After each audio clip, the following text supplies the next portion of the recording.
Cheesy, I think it's about time for us to get started if you want to kick us off. Absolutely, happy to do so. Thank you again for joining us from all over the globe. We are happy to have you here. Once again, my name is Chizi Igwe. I serve on the SID board, and I'm also a co-chair of our Young Professionals Network, and it's been a pleasure working with SID. And it's been a pleasure working with our panelists and moderator for today's session. So as Wayan mentioned, this is the Technology and Innovation in the Time of COVID-19 session. So hopefully you all are in the right place. And more broadly, this is the SID-W conference, and the conference really focuses this year on minding the gap. And when we talk about minding the gap, we're referring to the 2020 and COVID-19. And I think we've all participated or been, doing our best to go along during the pandemic. And we've seen a shift happen, likely in our personal lives, but across the world, we've seen a shift in how technology has been additive to our lives across, health, agriculture, education. We've also seen how technology has created blind spots in how we do our work and how we engage with our partners across the world. And so we've pulled together this panel of very intelligent, experts in the field to talk about how technology has changed the way we work, how it's helped us better track our impact, and on the maybe more critical side, what have we forgotten? What has it made us overlook? And looking forward to the future, how does it change the way we do international development? So a lot of big questions, and we won't answer them all today, but we will certainly get the conversation started, and we welcome you guys to participate in the chat and afterwards. And so I do want to introduce our moderator for today. He's already participated and given a brief introduction, but his name is Wayan Vota. And he's no newbie to the sector. So he's been working for about 26 years in IT technology, and he's spent 17 years as a senior ICT 4D advisor, or a digital development director in mission-driven organizations, both internationally and here in the US. He shared with me that his introduction into international development was through an organization called Geek Corps. So I'll let him explain that more himself, but you can think of Peace Corps, but for geeks and techies. And I'm as curious as you all may be to understand what that looks like. So I will let Wayne give us the deep dive and open us up. So thank you again for joining, and we look forward to having you guys participate in our conversation today. So Wayne, Mike, over to you. Thank you, Cheesy. And for people who are joining us, please add your comments, your questions, your content ideas into the chat. We're definitely watching that, and I'll be drawing from the chat for questions to ask our panelists here. And so please, in the chat, put your questions and comments so we can bring them into this and have a real vibrant discussion with you.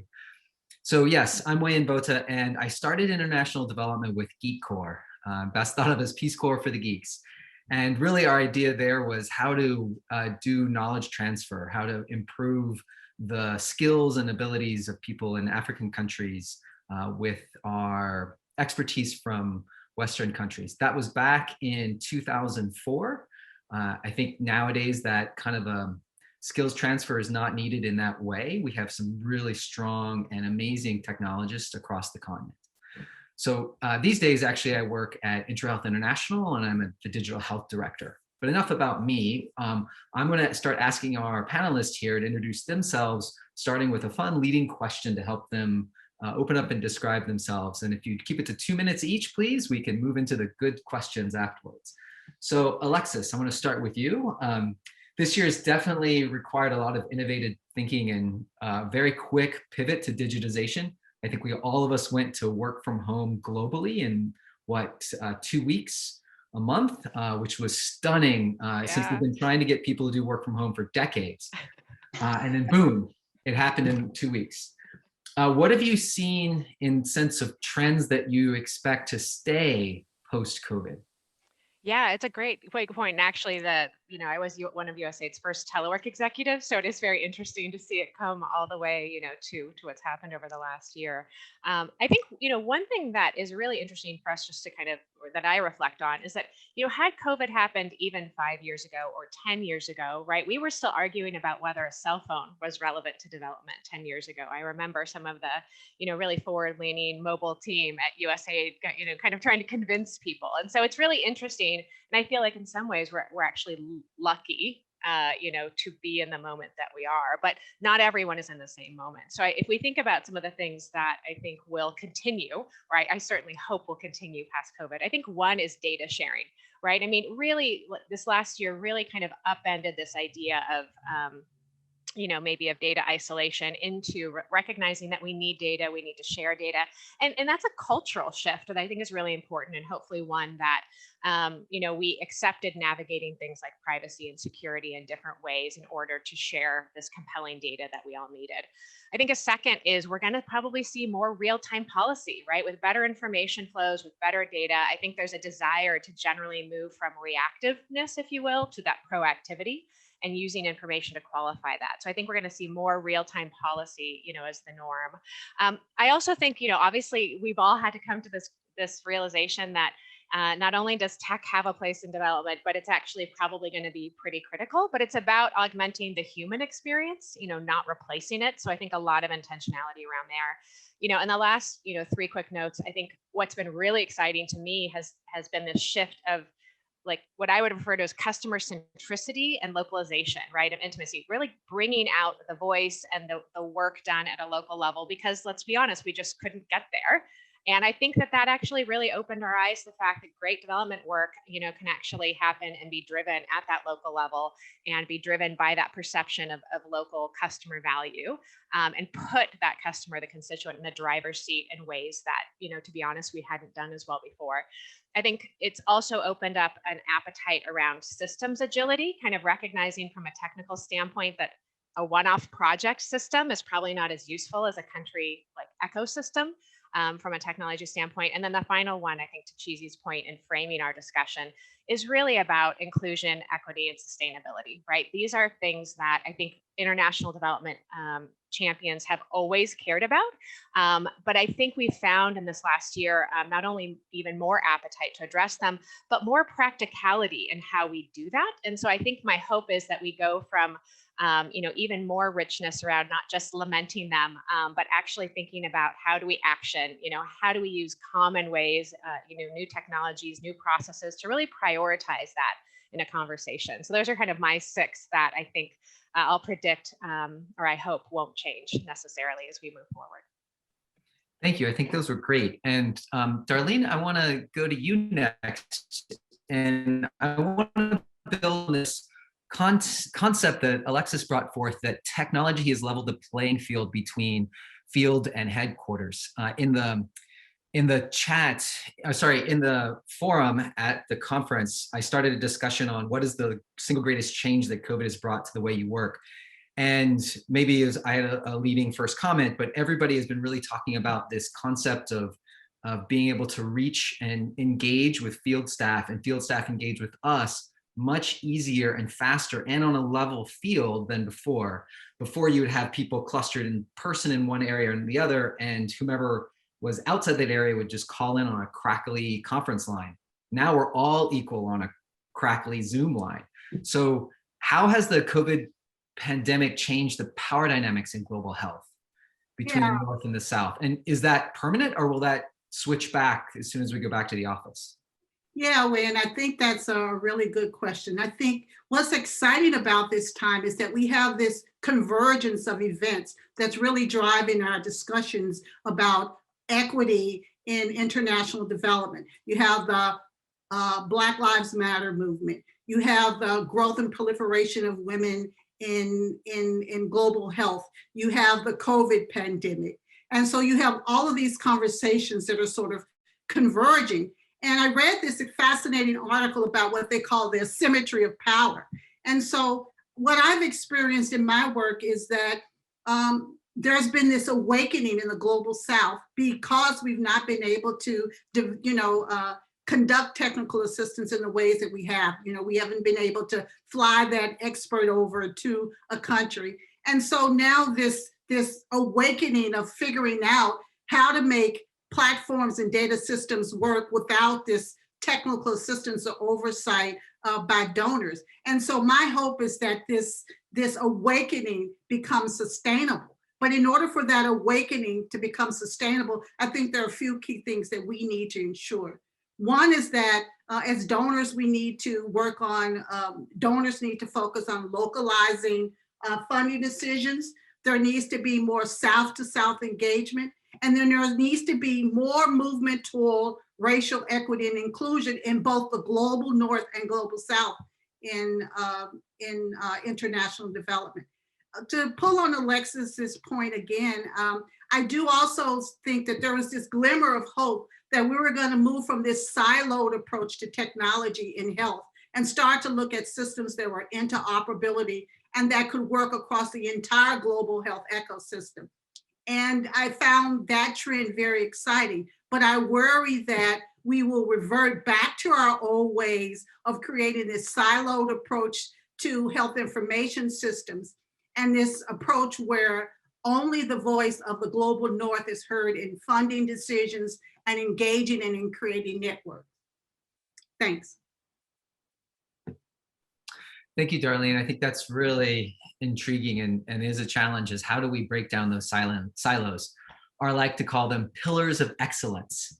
You know, trying to get a positive spin on them. Not that, so in that concept, Rotimi, I wanted to go to you next. We are on digital devices. We are all consuming electricity madly. And at this time, it is pretty much if you don't have internet access, you don't exist. And so the challenge there is you need to have electricity in order to have internet anything. So you're working on power challenges on the continent. Can you give us some perspective of what is happening there? How are people being able to access electricity to power all of their many devices and therefore their social interactions? Right. So, you know, as you just talked about connectivity, at any moment now, my power could go out. And here I am talking to the world about this particular challenge. It's, you know, power and energy access is a prerequisite for socioeconomic development. It comes before. And what we just continue to find for as long as I've been alive, right? I'm not going to tell you my age, is that, you know, places like Nigeria, and Nigeria especially, actually run on diesel and petrol generators throughout the bulk of the day. You and I just joked a few minutes ago about the national anthem for Nigeria being the sound of diesel generators. You know, one might say that's kind of true, right? And so how can, you know, we enable development when Nigerians are consuming some of the most expensive electricity in the world? And that's happening in other countries in the continent as well. How do we get access to stable internet as well? And how do we therefore develop ourselves? It's a big challenge. And so what's going on right now is we see the grid, which is what you're using right now, probably to power your experience in life or your businesses or whatever the case may be. It, you know, it probably delivers, depending on where you are in the country, between 0 to 12 hours for some people. If you're really lucky and you live in a place where the grid prioritizes you, you might get up to 20 hours, but that might represent 0.5% of the population of the whole country of 200 million people. About 90 million don't have access, about another 100 plus million are living with very, very weak access. And so what we're seeing now is that millions of people are looking to transition away from these petrol generators. You know, you pull them, it makes a little bit of noise, do it again, and then it comes on. They're very expensive, they're very noisy. And from a public health perspective, they kill people, literally. You know, people leave them for a long time, and then it's like that old car that, you know, just spews out rubbish from the exhaust, and it can literally kill. But it's also a climate change issue as well. So we've got both an issue that is energy access, and we're dealing with a public health, and actually it's three-pronged. We're also dealing with the climate change issue. And so it's very important that we solve that issue starting here in Nigeria. Ways that we are solving it is at Aspire Power Solutions, the company that I work at, is we're looking at every single Nigerian home, small business, and community transitioning away from these fossil fuel-based alternative power solutions to solar energy first solutions that complement the grid and enable 24 hours energy access in a more sustainable way for men, women, their children, their families, their businesses, their institutions. And I believe that's something that's very doable. So I'm happy to share more about how we're doing that and also get into some more issues that are kind of existing around that particular issue. Thanks. Thank you, Rotimi. I think that concept of infrastructure is really key, and the concept of how can we provide infrastructure that does not increase global warming, does not increase our climate crisis.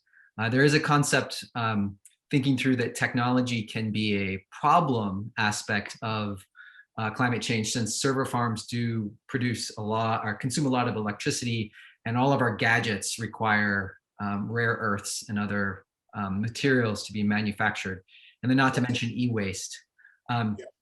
Chizi, I want to move to you because I want to ask you, in thinking about your work in inclusive development here in the DC region, and thinking about some of these challenges like climate change, like the technology concept of we're all moving to work from home and what's going to look like when we start moving back to the office, how are you thinking of bringing forth innovations and technologies you've seen in the international development space into inclusive domestic development? I mean, thank you for that question. And I think, Tansha, I'm going to build off of what Darlene spoke about earlier in terms of power dynamics. And prior to transitioning into development from a local or regional perspective, in the international space, what I saw a lot was an emphasis on, place-based investing or shifting power, or shifting dynamics from the traditional donor community to those who are working in country or those who have the lived experience. And I think what I saw in my time was that often you'd have a donor come into the space with good intentions and say, here's how you should be doing things. And then the people, our partners in the field would have potentially other ideas, but they would, bend and twist and conform and would say, okay, let me try to fit my thoughts and my ideas into the box you've created. And I think oftentimes that handicapped the type of innovation that ended up, being produced. And I think this is especially true and relevant when we talk about technology and innovation in that traditional sense, or even if you talk about innovation in our ways of thinking. And so, as I've seen that shift in the international development field and more room being created for people in their own countries to talk about innovation from perspective of in their context, I take that and try to bring that into my work here in the greater DC region. And for example, one thing we're looking at is how to create or better support innovation ecosystems for Black and Latinx entrepreneurs who live here. And so what I keep as my mantra is that sometimes it's better to just get out of the way and let people innovate and create in a way that's true to who they are and true to the problems that they face in their lives, which you may not be able to understand if you weren't or are not someone who has lived that experience. And so I take those international lessons and I weave them into the work we do as we try to create a strategy for how we'll make sure that development is happening inclusively in our region. So thank you for that question, and I know the panelists will touch on that as we go forward in the conversation. Great, and actually I want to take that a theme of that question, which sounds to me there's definitely an undercurrent of how do we decolonize international development? How do we make sure that decisions and power dynamics are being vested in local actors versus exclusively westernized or northern ones? Alexis, how can we think about technology as a way to maybe change or increase inclusivity? This is actually a question that's coming from Catherine Thompson. I'm taking moderator's prerogative and editing it slightly, but I think this still is a really interesting question, and hopefully you have some thoughts on it. Yeah, definitely. I think this is this is actually ironically one of the things that that drove me to change positions, because as many people know, I had one of the best jobs ever at USAID, but to come to Google to really understand this idea of customer centricity, right, and customer voice. And I think one of the things that is so critical and what's so exciting is that actually, with a lot of the technology that exists already, we could be hearing right? Like what someone really wants and needs. And so, for example, if we're talking about 600 million cell phones in Africa, if a woman in a village had my number, she could text me and say, Alexis, I really need clean water, not this other thing that's been prioritized. So I think the first thing we have to do is use all of the tools at our disposal and become just passionately addicted, right, to hearing from people, about what they want, what they need, what they prefer. And I think there's a lot of exciting, tools around and technologies around to do that. But I think, that idea of really saying what does that end user actually see as value, right? Versus maybe what myself as a long-term expert in X or Y or this type of issue think is that's best for them, right? So that idea of preference and voice. And I think, one of the things that we've seen used really extensively during COVID are things like, really looking at behavioral and sentiment insights, right? Like, what is it people are feeling? What do they want? And seeing government and public sector, respond to that. Also being able to take in, new technology, whether that's virtual agents, chatbots, translation, closed captioning, just being able to bring in, more of that insight. And then I also think there's, tech that I'm really excited about. We're in alpha on something right now called Taskmate, which is really around kind of micro entrepreneurial or engagement platforms where we're really going right to that end stage user. So, I think the biggest thing we have to do to sum it all up is we have to listen, right? The last year has been a phenomenal opportunity to listen and to be curious. And I think if the power dynamics are going to change, those are the two behaviors we have to start with. And we are lucky to have more technology, more ways than ever to do that. And I think we just need to be intentional about building those into our process. And we also, most importantly, Wayan, we have to be willing to hear what's said, right? Sometimes people will come back and actually tell you, if I'm a passionate maternal and child health expert, I have to be willing to hear from someone that maternal and child health might not be their front of mind issue, right? It might be something else. And I have to be able to go back and to say, okay, well, how do I blend this into your environment, into your ecosystem? As a final note, one of the things that one of my colleagues is doing that I'm so impressed by from kind of that listening standpoint, sometimes when you want to take a product or an approach into a market, you think about listening, but you think about listening with that frame, right? Well, what's your feeling on my product or my issue or my sector? What's your relationship to me? And instead, we're really shifting to kind of say, forget about the product or forget about this thing I'm trying to sell you or convince you or get you engaged in. Like, let's actually understand who you are, what you value, what you need, and then, really actually make things that are responsive to that instead of vice versa. So those are the things that really excite me. Well, thank you, Alexis. And I think I want to go to Darlene and build on that. We have a great question in the chat from Adian Schneider, who was really thinking about the concept of accessibility. We often talk about being inclusive. We often talk about this concept of listening and listening to our constituents. But what about those who have challenges accessing this digital world that we're in? People who may have impairments in hearing, in sight, in their way that they interact with these technologies. I know personally, I should be wearing my glasses a lot more often because a lot of times the screen is getting blurry. But the ego is really hard to overcome, to be able to wear glasses on a regular basis. But even simple things like that, and thinking of all the countries and places where glasses are rare and expensive, how can we be making our technologies or our solutions more sustainable, Darlene? Yeah, I think that's a great question, and I want to talk a little bit about how I came to work in international development. And so, I started my career as an economist, and when I looked at the international development sector, I saw so few African Americans actually in the space, actually working with African countries. And so there were no people that looked like me in the room talking about international development, talking about health technology. So when we talk about listening, I think that's a key, a key activity that we must ensure that we're doing. But I think we also need to ensure that we have representation from people who are people of color who are working in this space. When you talk about, having people who have limited accessibility, then we need to have and involve people who have limited accessibility be part of those conversations. I do want to make a confession, though. I too myself have been guilty of not, listening and engaging with some of the end users and some of the technologies that I've rolled out. I remember having a conversation with this group about my experience in Haiti and Rwanda, where as a global North technologist, I built this beautiful digital referral system, traveled to Haiti to roll out and deploy the system, and found out that it was totally useless, that it wasn't what was actually needed on the ground. So I think we do need to expand who's at the table, not only to include people of color, but people with different abilities, to ensure that that access becomes a key priority.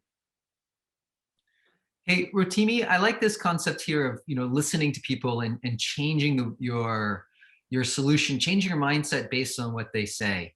So most of us are in the development sector where we have donors talking in one ear and our constituents speaking in another, and we're constantly trying to deal with the two. Often we think of the private sector as having a much cleaner mindset because you're very focused on the customer. How have you been listening to the customer in your work, and how have they changed the way that you approach your solution? Yeah, it's a great question.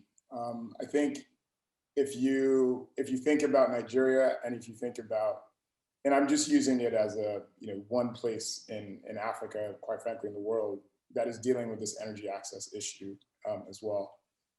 If you think about it and you think lack of energy access, I bet you that any development person on this call right now listening, the first thing that comes to mind is, some person living in a village that doesn't have access to electricity has to walk for a few hours to go get firewood and come back, and then so on and so forth. They can tell you this story over and over and over again. And you might be tempted, being in the sector as well, to also follow this pattern matching that starts in boardrooms or conversations or conferences in Amsterdam or wherever have you, right? And has nothing to do with what Alexis has said about actually first listening to people in the environment to actually understand how they propose these solutions come about. And so when I talk to different types of customers, from poor to low income to middle income, so on and so forth, some of the things that we found as a connection to energy are the following. There's a tremendous amount of help, first of all, that I do applaud the international community in terms of sending to aid people in rural electrification that have never been paid attention to. That's amazing stuff. And I think, interestingly enough, there is listening taking place there. So they're getting solutions that other people don't have access to. Quite frankly, a lot of rural electrification systems are actually way ahead what people in urban areas are actually getting access to. What my appeal to the audience is about also listening to customers that don't necessarily look like what you expect developments to look like. And so we have a more empathetic leadership or thought leadership perspective to say, just because you live in an urban area doesn't mean you're not struggling with development index issues, such as access to power. And so we really remove the blinders, we remove our hubris, we remove all of that stuff, and really take the same approach that you would take to solving a big CEO's problem for a Fortune 500 company. What are your issues? Let's co-create solutions together. And I think in doing so, we are able to emerge with solutions that are homegrown and actually can then be coupled with international solutions to address the specific issues our customers are facing, using remote monitoring technology, financial technology to make payments easier. If you come and you try to sell a solution to someone here with solar, no one's gonna buy it. And there are no feed-in tariffs, there are no incentives that help you. And so we have to lower the financial barrier for a lot of people. And we've only been able to innovate around that by listening to what their pain points are. So it's just fundamental to being able to achieve that level of development. Yeah, and I love that. And if I can build on that really quickly, Wayne, I think it's really interesting because sometimes when we think about the private sector, we might be thinking about, okay, well, there's this appetite to, for what we might call share of wallet, right? How do you get more people engaged in your products or services? But really, what we have this opportunity to do in international development is like share of potential, right? So if you think about it, what are all the, but what's interesting is that means maybe shifting, to Rotimi's point, away from feeling good about training 10,000 teachers to actually understanding who's the teacher we trained.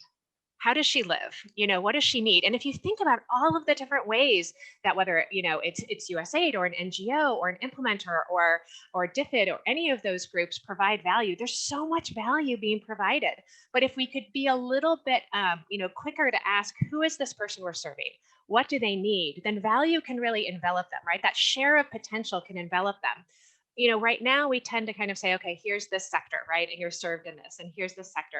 But someone doesn't wake up and say, today's my ed sector day, right? Or tomorrow's my health day. And so I love what Rotimi is highlighting of just, like, let's get out there and talk to people, understand what their dreams are, what they're hoping to do, what their challenges are. And I actually think that the international community has shown a great ability to weave value together when they really understand like what someone wants or what someone needs. And so I think that this to me is what's exciting, is instead of maybe thinking about, well, if health gets budget money from Congress, then that's taking away from ed, and that kind of sometimes sectoral lens. If we really put the customer in the middle, we might find beautiful ways to blend this value together to help them realize the potential. But we have to care enough to know who they are. Yeah, I'm not as optimistic as Rotimi and Alexis because I see this listening or human-centered design approach as another buzzword that we've used in this community. Human-centered design, listening, innovation, agility, agile. And so I worry that we've known that this approach needs to happen. We know that we need to lean in. We know that we need to take the end user into account. We know that we need to build localized solutions. And we've talked about it for years, yet we've made no progress in this space.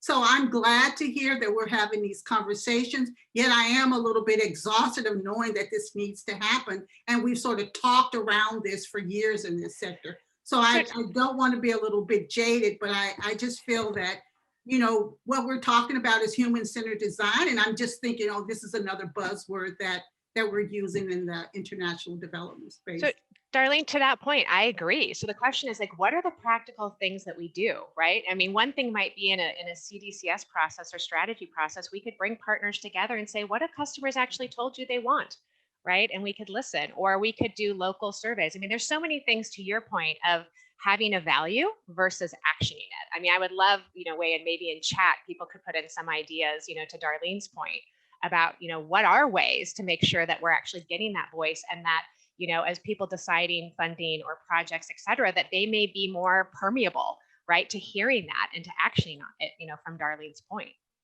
So USAID has done, a co-creation process on some of their RFPs and their proposals where they do bring in multiple local actors, multiple local voices, and multiple international actors, and really are trying to work through and create the best solution rather than the solution that one of us wrote locked in a room for a week and then submit to them, but really trying to pick and choose of the collective brain trust. What are some of the ideas that would have the greatest impact? Rotimi? Yeah, Wayne, I think to Darlene's point, this is something that I complain about like on a day-to-day basis. And I'm in some way, shape or form experiencing this on a day-to-day basis, right? So I used to be on the Rural Electrification Board for Nigeria as a non-executive director. And I saw firsthand how people already had the inception of the idea. It's, people in villages need power solutions and so on and so forth. And yeah, there's all kinds of problems there. And even when, entrepreneurs try and say, hey, look, there's a link, there's an informal link that has always existed between urban Nigerians and their rural counterparts. They are the informal net, safety net of there is no social security. There's nothing of that nature. What you need to do is please let's model this informal safety net at scale And so if you want to help someone in a rural area, realize that they probably have a brother or a sister or something in the urban area that's probably going to help them pay for this very expensive, albeit grant-based electricity that you are providing to them that might not truly help their child, get to university. And so I think what we should do is, a practical thing is more collaboration between entrepreneurs that pathfind ways to real solutions, and start from there as DFIs and development institutions to try and figure out what they are doing. And then the other thing, our incentives need to change. Don't give me a grant that incentivizes me to make a rural connection. Give me a grant that makes sure I perform and that a child actually does get to university because there's a power solution. And don't promote the person that gave that grant in DC because they put up a picture on the World Bank that says these communities, 10 communities out of 1 million now have power. That is a drop in the ocean. And so I think the incentives need to change in where the help is coming from. And then we also really do need to pathfind what entrepreneurs are doing on the ground as well. So just to add to the dialogue that was going on just now. So Rotimi, I think you've hit on, I think, what would be a great, I guess, last round of question, or last comment from everybody. Take your time, think through it a little bit about what would be a way where we can change the incentives. What technology innovation can we think of, can we push to change the incentives? And that's the incentives on, as Rotimi was just pointing out, incentives on the donor side, which oftentimes are even coming from their funders, right? If you talk about USAID or the US government, we're talking about the US taxpayer. So how can we change the incentives all the way along that path? How can we change the incentives of the implementing partners or the organizations that are working in this field, whether they be in the US, Europe, et cetera, or in Africa, Southeast Asia, South Asia, or Latin America? So I think, to me, this is a really interesting challenge. How can technology and innovation post-COVID really change these dynamics in all these ways? The donor, the funder, the implementing organization, the NGO, and not to forget them, the constituents themselves. So Alexis, I'd love to, or I guess, Rotimi, are you ready, or Alexis, do you want to go first? It looks like Rotimi, you're ready. So I'm gonna yield to Alexis to go okay. first. No, never yield to me, Rotimi. Please, I mean, please go ahead. I'll go after you. So something I was gonna just chip in there, just taking a technology lens, because this is a technology and innovation panel, is I'm really happy and pleased with some of the work that is happening in the Internet of Things space, right? Because if you want to verify, for example, whether a community that I've powered using solar is actually abating or avoiding emissions that they were having yesterday, it's simple. You can get access to, I can provide you access to a monitoring panel that shows you how much solar energy they're producing now, and the complement between the grid and solar, and then the fact that the diesel generator shut off. You can do your calculations very easily. If you want to— that, Rotimi, interesting enough, I have solar panels in my house in Washington, DC, and I can look and see exactly how much power they're producing on a daily basis. And Pepco sends me a bill for any power that I use from the grid versus from the solar panel. So, and I can see all that while I'm here in Chapel Hill. So yes, this does exist. Exactly, and I think there's some really cool companies, at least in the energy space, and I'm sure it's happening in the health tech space, in financial technology especially, and so on and so forth. But these solutions allow and can be scaled up to a portfolio level. So you don't need to be worried about, how are we going to monitor 10,000 of these things? There are aggregator platforms that aggregate and allow you to monitor and evaluate. And then on the softer things like the claims, we see all kinds of claims that are made by grant-based programs and so on and so forth, that we are enabling this for this life and so on and so forth. Well, okay, that's the claim you're going to make. And you need a methodology to verify that long-term outcome that you are talking about. If you're talking about increasing wealth for an individual, well, financial technology solutions exist to allow us to verify that someone has greater purchasing power or access to credit, and so on and so forth. So I think the IoT space for me is one of the greatest tools that we have to actually monitor and evaluate and verify the outcomes that we talk about in the development space. I'll yield now to Alexis. No, I love that. And I actually love following you because, as an example, we have a tool called the Environmental Insights Explorer, where you can actually look and see not only what is well positioned to have solar power, but what is actually already has it, right, and is lit up. So being able to kind of double check, if you will, to Rotimi's elements. And I think a lot of that around incentives do tie to measurement, right? What are we measuring? Like, what do we, and what we measure also says like what we value. And so I think, one of the things that's really exciting is that there's more data, more information, more than, more of that flow than ever that we can be thinking about bringing into kind of our evidence and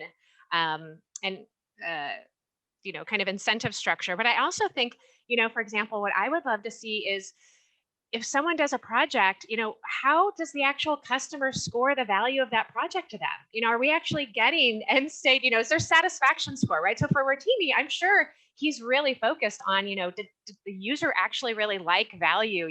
Is this something that they'd want to do? So I think this idea of, if we incentivize that, an end user's opinion matters more than the donors, that might be one way, right? So how do we put that in the mix? And there's so many different ways of passive and active technologies and ways of gathering those insights.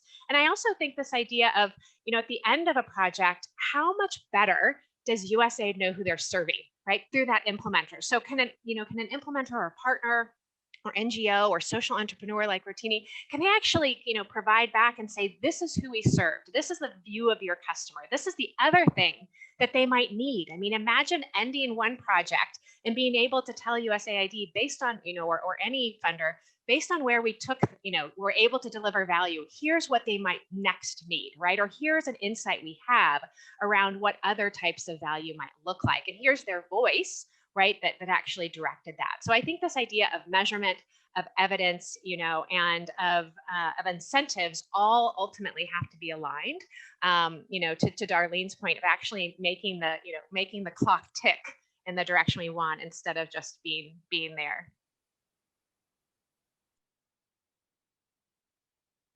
Darlene?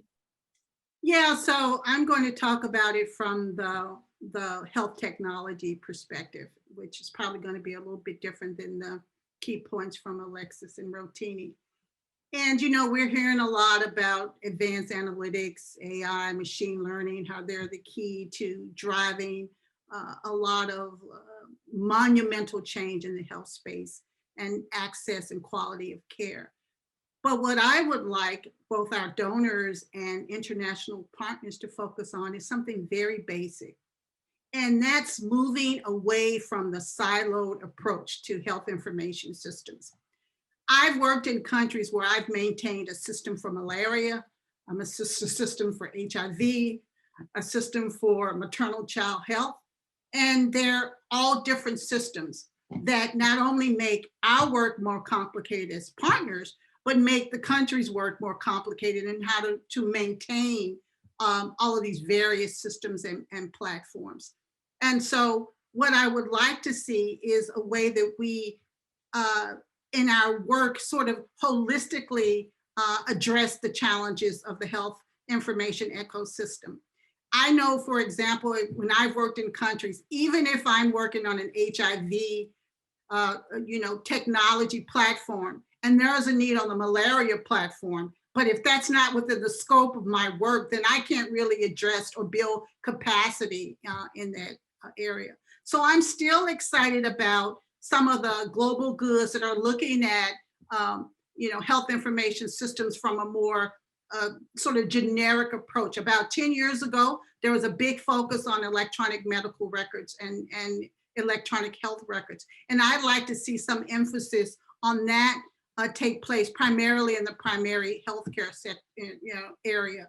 So what I'd like to see is, let's start looking at diseases. Let's stop looking at public health threats in these siloed approaches and really start to be able to look at a holistic approach to health information technology. Can I just follow and say, like, thank you, Darlene, you're spot on to the thing that I think is going to be fundamentally different. And I think COVID has really outlined this. One of the things that's been really interesting is a lot of groups around the world, and including international development, have said we need something for COVID. And my response to them is like, let's think beyond this moment. Like, what is actually the information? What is the platform? What is the data? What is the elements that will make you more resilient, right, for the next issue? And recognizing that people, again, to your point, don't have don't segment malaria on one thing and COVID. It's their health, right? And so, I hope that if anyone takes anything away from today, I would actually kind of, follow Darlene and say that idea of systems level, of sharing of all of the elements that, that tech can do, but doing it for the long haul, making living systems instead of a million legacy systems is actually really what is going to be the game changer. And just, Darlene, kudos for that being your point. I'm fangirling about it for a minute. Thank you. And I think one thing to also think about here in this concept is really thinking about how technology has really democratized the way in which we understand what's happening. I mean, I hear Darlene's point about we're connecting to people, and Rotimi talking about getting data from them. And I'm thinking that this COVID-19 has really made a hyper move to digital in every program. And so it's given this rise to a direct connection to constituents. Kita brought up the concept of crowdsourcing as a way to get ideas from constituents. I also think crowdsourcing as a way to understand what your impact is. And I think this is something that we still haven't really accepted yet, that donors and implementers can hear directly from constituents. In fact, not can, but are and will hear directly from them. I think to Sabina's point, WhatsApp is huge now. It's been huge with our constituents. Now I think that we're starting to see it used in the development space as a way to listen, as a way to understand. And people can send us text, pictures, video, audio, multiple different ways. So they don't necessarily have to be text illiterate. They can send us a video of someone, of themselves or someone, and really convey that idea. And I guess that makes me think, how close are we to that viral video that's either celebrating or condemning our impact from a constituent, from their point of view? And I think that's a real change that's come about from COVID. And I don't think we're going back. There's no putting that genie back in the bottle. That voice of to Alexa's point, the voice of the customer, and Rotimi's point, or the voice of the constituent for Darlene and I think that it can now be front and center. And just the question, I think, really is, are we going to be able to be honest and open up and listen to that constituent and have that constituent change the way that we do development, change the incentives, change the way that we think about it, and change the way that everybody in this ecosystem works. I think that's something that is it's still a dream, but I think it should be. I think it's moving quickly in that direction. Alexis, I see you clapping, so I figure you have a comment on that line. No, I was just cheering you on, but I think one thing that I think is amazing, if you think about the amount of lives that our work already touch. I mean, imagine if a project was actually connected with all of its constituents. Let's say, I mean, there are some projects, Japaigo has an incredible history, Darlene, for example, in healthcare innovation and in health conversations and with health workers. And imagine if, they maintained a conversation with those health workers so that when anyone wanted to do something, they could go and quickly take a pulse check and say, would this be helpful to you? Right? I mean, imagine that real-time information, right? That real-time policy, kind of checking our hypotheses in really dynamic ways. So I think, to your point that, are we willing to listen, and are we able and, to think about the tools or to retool our process, right? Darlene made a point once that innovation is, and it was very right, is not about, technology. It's about process, people, policy, all of those things. But are we willing to kind of tweak each of those, right, to make this, make this work and make this matter? And Darlene, I think that would be a great way for us to end this session. I think oftentimes we have a mindset that says technology is innovation, and in that mindset, information and communication technologies is the only technology within innovation. I'd love to hear your thoughts on how we can expand both the definitions with technology and innovation to be a little bit more inclusive. Yeah, I think that's a great question. I always joke when I hear the term innovations, are you talking about a capital I or are you talking about a small I? So is innovations a noun where you go and do something in a room or a silo, or is it a verb in a way in which you conduct, all of your work? And so I think what we need to do is sort of blow up the idea about linking technology and innovation to be one and the same. It doesn't have to be technology based to be innovative. And it doesn't have to be innovative to be technology. And so I think sort of changing that mindset about how we look at those two terminologies, I think are very important. And I think both on the donor side and us in the international development space as practitioners are increasingly beginning to lean in and to hear those different perspectives. So I always joke with everyone about using those terms, because I think sometimes we use them in a way that's really not meaningful to the work that we're trying to do.